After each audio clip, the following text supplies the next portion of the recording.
Ô, Mauro, bom, você pode falar do vídeo vazado, que é um negócio constrangedor, e dessa situação do Corinthians, né? Esse ponto, tem um ponto que o Juca toca que é bem importante, né? A impressão que dá é que, tirando um ou outro, caso o Juca, por exemplo, não estamos vindo, pelo menos da linha de frente, dos caras que falam ali com o Augusto Melo todo dia, alguma coisa um pouco mais incisiva. Mas espera aí, é isso mesmo? Como é que tá? Né? Perguntas um pouco mais fortes, vamos dizer assim, de parte da cobertura. A agenda positiva total, né, com raras exceções. Quando o presidente do Corinthians começou a prometer Gabigol, etc., praticamente não houve questionamento do tipo, mas como trazer? Como pagar? Como comprometer a receita do clube tão abalado financeiramente, né, e com dívidas de curto prazo, segundo o diretor financeiro, isso é algo em torno de 400 e poucos milhões, são dívidas de curto prazo, pelo que eu vi ele falando até para o Maurício Noriega, numa entrevista recente até. Como fazer? Como viabilizar isso? Não. O maior contrato do Brasil. Praticamente ninguém questionou detalhes desse contrato. Tem comissão? Qual o valor líquido que fica para o Corinthians? Quanto tem que ir, quanto desse dinheiro pode ir no futebol e quanto tem que ir para outras modalidades ou para o futebol feminino? Dá para explicar isso aí? Dá para ver o contrato? Também não. Quer dizer, não, mau contrato, maravilhoso, aí, 20 milhões de multa. Quem paga é o novo patrocinador. Mais adiante, não, houve uma confusão. Quem paga é o Corinthians. E agora, o antigo patrocinador recorre e não são 20, são 40 milhões. Ou seja, os 120 já viraram, né, 80. Tem que pagar 40, né, de multa, já mudou. Mas 80 era mais ou menos quanto ia ganhar por ano desse outro patrocinador, né? Enfim, no final a diferença não é tão grande assim em relação àquilo que tinha para receber do antigo patrocinador e do novo. Nesse ano, essa diferença praticamente desaparece. E para os outros, dependendo dos custos aí dessa operação, porque pode ter uma comissão, você tem uma agência, como é que é isso, né? Paga imposto, tá tarifa. Mas como é que é isso? Qual é o valor líquido? Não, jogaram um número e todo mundo ficou aplaudindo. E é o que eu tenho dito já há algum tempo. Aí veio uma discussão sobre o patrocínio do Palmeiras, que é menor. Mas o que é melhor? Ter o patrocínio do Palmeiras hoje menor que o Corinthians e ser o Palmeiras? Ou ser o Corinthians com esse patrocínio supostamente superior a todos os outros, mas com todo o combo de problemas que o clube tem? Né? E nenhum movimento é feito para solucionar isso aí. É só promessa de contratação de jogadores. Esse rapaz mesmo no Talheres do Carro são 5 milhões de dólares. O Pedro Raul também, que está vindo também nessa faixa, né? Quer dizer, como é que o Corinthians vai fazer esses investimentos? Enquanto isso, o Argentino Júnior fica cobrando o recebimento de parcelas do Fausto Vera, contratado no ano retrasado. Aí o Lucas Veríssimo é apresentado como reforço, né, para a temporada, porque permaneceria, e o cara vai embora. Aí depois dá entrevista falando que não recebeu.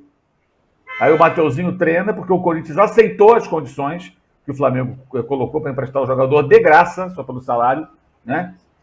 E aí, como houve o episódio do Lucas Veríssimo, não, agora aqui não tem esse negócio, não, barriga de aluguel, não, o jogador vai embora, né? Sendo que o jogador foi liberado, segundo o Flamengo, para fazer exames médicos e puseram no campo para treinar, um treino aberto. Uma exposição grande também do atleta, feio para todo mundo, para todos os clubes, para os dois clubes e para o jogador. Mas no caso do Corinthians, tem que ser, no mínimo, alguém com muito boa vontade para engolir essa história de que aqui não, aqui não. Como aqui não? Acabou de aceitar, o cara só foi para São Paulo e treinou, porque o Corinthians aceitou aquelas condições. Depois não queria mais daquele jeito. Queria com... Eu acho até legítimo o Corinthians querer o valor da multa rescisória estipulada, tem uma taxa de vitrine se o jogador for vendido, mas deveria ter negociado isso antes do jogador viajar para São Paulo, e não depois que perdeu o zagueiro Lucas Veríssimo. Enfim, é uma sucessão de pataquá. Teve até jogador apresentado com patrocínio antigo na camisa, depois de terem anunciado um novo patrocinador, sendo que ambos concorrem na mesma raia, são do mesmo segmento. Então, é um festival. E esse vídeo de ontem eu achei muito interessante, porque supostamente seria uma câmera escondida. E ela se movimenta, ela baila. Vocês repararam? Ela muda de posição, ela vai para lá, ela vem para cá. Como pode uma câmera escondida que se mexe? Né? Só voltou ter legenda, né? Pô, ela está se mexendo o tempo todo. Peraí, se tem uma câmera ali escondida e viu o vídeo vazado e ele não sabia, como é que ela se mexe? Ela está pendurada em alguma coisa que balança? Que diabo é aquilo? Um negócio bem bizarro, bem bizarro. E o conteúdo das falas também, não. Se passar dessa fase, aí ninguém segura. Com base em quê, amigo? Alguém pode falar isso?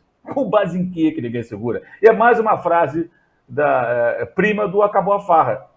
Não acabou a farra. Para o Corinthians acabar com a farra, como o dirigente chamou, ele tem que se organizar primeiro. Porque os farristas fizeram isso, se organizaram. Os farristas aos quais ele se refere, se organizaram.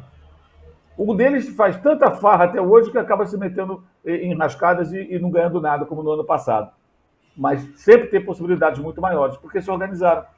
Agora, essas pessoas que estão no poder tinham, né? Não sei se vão aproveitar, estão perdendo a chance de justamente atribuir aos seus antecessores os problemas que herdaram, de fato herdaram, e mudar o rumo da coisa.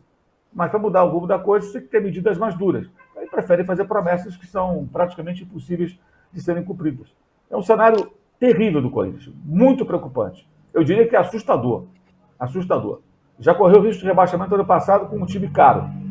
Esse ano, nessa situação, bem preocupante. E para completar, ainda tem um técnico que é burro, é Cuiabá, mas é no Cuiabá, em Cuiabá, um jogo de palavras que piora mais ainda as coisas. Quer dizer, ainda tem esse requinte ainda. O Arnaldo, ele falou do um meia, o Augusto Melo do tal do áudio vazado, um meia de 1,90 m. Todo mundo falou, não, é o Peter Crouch, que nem meia é. Não, é o Pogba, é não sei quem, é o Talisca. E agora, e aqui no Rodri, e agora aqui o cara que se denomina 1 plus a mais de 1,90 m, bem-vindo Andrés Colorado, aquele que jogou no São Paulo até o ano passado. Pois eu já acho que é o LeBron James. Mas esse então tem 2 metros e tal. Um meia de não 1,90 m, mas quase 1,90 m é o Renato Augusto, que jogou pelo Fluminense, 1,87 m. Acabou de sair do Corinthians. Eu concordo com o Mauro. Esse vídeo tem a segunda fase do acabou a farra, que é se passar de fase ninguém segura. O Juca falou que o Corinthians está na pontuação geral próximo ao rebaixamento. E é isso. Não se classificar nesse grupo, que tem a pontuação mais baixa, aquela coisa meio bizarra do Campeonato Estadual de São Paulo, né? Que os times não jogam com adversários do mesmo grupo. O grupo C do Corinthians tem a pontuação mais baixa, com o Mirassol, que é 6 pontos, líder, Inter de Limeira e Bragantino 4, Corinthians 3. Não se classificar nesse grupo está fraquíssimo. E acho que por trás dessa declaração existe um temor de não se classificar nesse grupo, né? A se passar de fase, ninguém segura. É um pouco acabou a farra. O acabou a farra tem que acabar a farra primeiro internamente, né? Primeiro dentro do Corinthians. E depois você pensar em adversários e tudo mais. De fato, Juca acho que foi cirúrgico, o Mauro completou. E dentro de campo, se o Mano fizesse o trabalho de um treinador e deixasse todas as questões, digamos, polêmicas para a gestão, que já tem diversas dessas questões, ele seria absolvido tranquilamente, porque é tanta bagunça, o cara perde o jogador na véspera, o melhor jogador contratado nem estreou ainda. Nós estaríamos todos nós relevando essa situação do técnico e do time neste momento. Mas como o Mano faz questão de meter a colher dele e trabalhar contra o próprio time muitas vezes, como foi no caso do Ranieri e no caso do Yuri Alberto, ele também traz para ele a responsabilidade. Contra o São Paulo, eu acho que o Mano foi mais, digamos, conservador, né? Ele não expôs muita gente, não colocou lá os garotos no final do jogo, os garotos campeões da Copa São Paulo. Existe um Corinthians paralelo, né, Juca? Que funciona, meio que não sabe-se como, mas funciona, que é o Corinthians feminino, que é muitas vezes o Corinthians da Copinha. Não quer dizer que a categoria de base do Corinthians funcione bem, mas na Copinha ele ganha.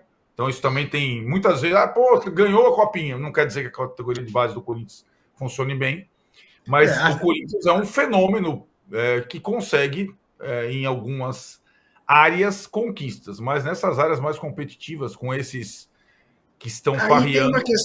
Tem uma questão, né, Arnaldo? Tem uma tese aí a ser debatida, né? Por que o Corinthians ganha tanto a Copinha e não tem o mesmo sucesso no Campeonato Brasileiro da categoria, que é mais importante do que a Copinha, né? Porque a Copinha virou o que virou porque somos todos viciados em futebol e é uma maneira de você cuidar da crise de abstinência, né? E o torcedor vai muito mais aos jogos da Copinha do que vai aos jogos das categorias de base dos campeonatos brasileiros, paulistas, estaduais e o Diaba 4. Né?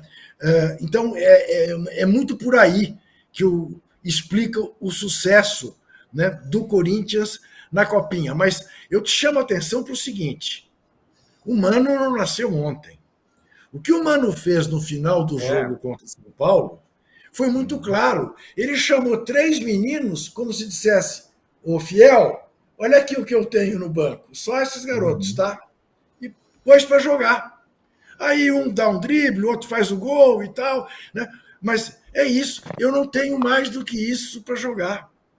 Porque, na verdade, ele não deveria expor esses meninos naquela situação.